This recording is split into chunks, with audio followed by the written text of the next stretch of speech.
What he was trying to do was trying to inflame, trying to incite. Here's Brendan Cox talking about how Nigel Farage added fuel to the fire that sparked the Southport riot in the aftermath of the stabbing attack. Trying to drive a narrative and to use a tragedy like this, where 3 innocent children are being killed, to use that to peddle this disinformation, to use this to drive hatred against groups, is totally beyond the pale. I have to say, I've seen a lot from Nigel Farage, and generally he sails quite close to the wind.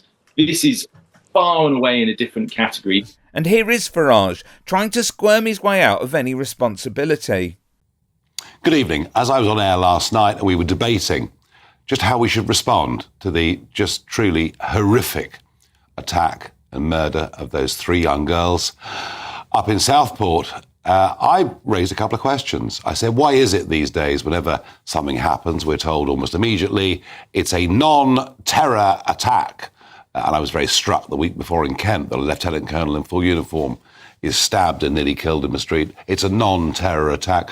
I also asked, in the wake of the murder that we saw, that was declared to be terrorism in Hartlepool sometime last year, that it seems whenever these things happen, there is a reluctance to tell us the full truth. I'm fed up with this flatulent skin bag. I'm far more impressed by this fella, Tony Hill, who offered his services to clean up and rebuild a wall at the Southport Mosque that had been torn down, some of it being used to throw at the police. I'm here today and it's baking hot sun. Well, the thing is, you see it on the news and it's just, it doesn't make any sense. You've got a vigil down the road and then you've got this going on.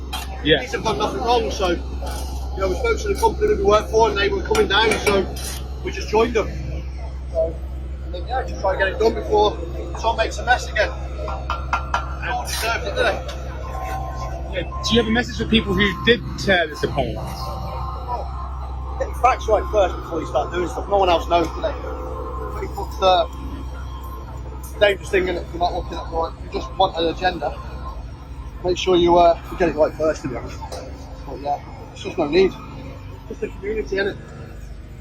You can tell by it's a community just looking at everybody here. It's quite diverse, so yeah, it's not good.